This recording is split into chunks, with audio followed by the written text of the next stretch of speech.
Let's work on part B in this video. So suppose that the graph is shifted a units downwards, where a is less than s times b. Now use integrals to compute the total area between the graph of the new function and the x-axis between the points of 0 and b. Now let's do this graphically first, and then we will use integrals. So for instance, if we extend this slightly, if we extend this graph over here, the xy axis, when we are shifting the f of x down, what does it mean? Where the intercept of the function is going to be different. We're going over here by a units down, so the intercept over here is going to be minus a, and the line is going to be parallel to the previous function, so it's going to look like that. This is going to be our new function. This is f of x minus a, f of x minus a. Now with this in mind, what area are we calculating now? Well, let's see. We want to know the area between the function and the x-axis from the point of 0, let me just change colors real quick, from the point of 0 until the point of B. What is that area? Well, let's see. We have part of the area underneath the x-axis, and we know that when we calculate areas with integrals, the area below the x-axis is going to give us a negative value. So we need this area over here.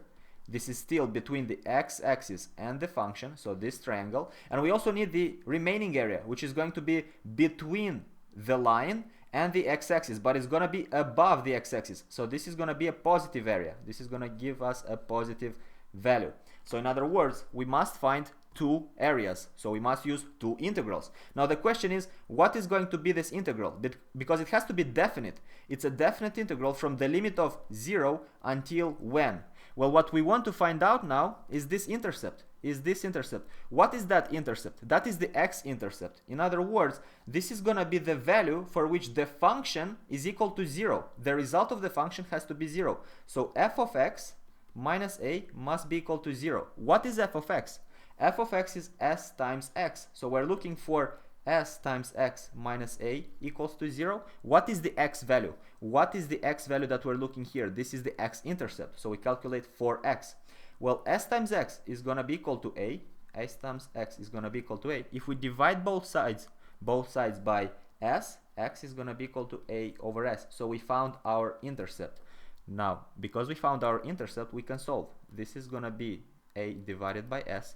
What is the area that we're going to calculate now? Remember, it's going to be a negative value, so it's going to be a negative result of the following integral, of the integral between the limit of x equals to 0 until x equals to a over s, so until a over s, and over here what we're going to have is the new function f of x minus a, and f of x minus a, we just said that's s times x minus a, so we will have s times x minus a dx. Now let's take this down and solve it, and after we do this part, we'll solve for the other triangle. So how we're going to do that? Let's see. We go over here below and start solving. We're gonna solve over here in part B. So we have a negative value from the following area, 0 until a over s of the function s times x minus a dx. Now how are we going to do that? First of all, let's integrate term by term. So we'll integrate the first term and then the second term. So we'll have a negative value of the following boundary. So between 0 until a over s, what is the integral of sx times dx?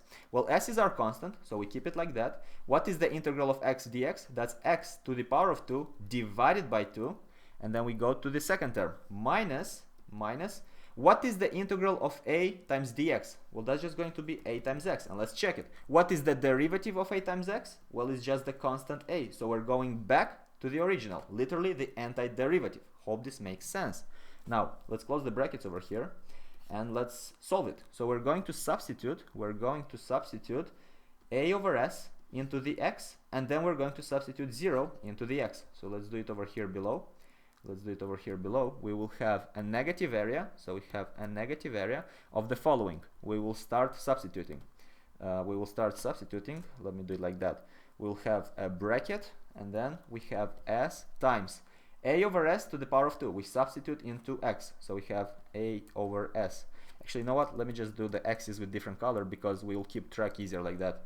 S times a over s to the power of 2, that's x squared, and then we divide this by 2. So we divide this by 2, minus, so we do minus a multiplied with x again, and a over s goes into x. Again, let's color code it. So we'll have a over s. Let's close the brackets. We close the brackets for this one. Minus, right, because this is for the first term, minus, we substitute 0 into all of that. And although if we substitute 0 into all of that, we will get just 0 minus 0. Let's just do it for the sake of training, so that we know how to keep track. This is more of a training to keep track of the variables, you know, the substitutions, because otherwise it's easy to mess up.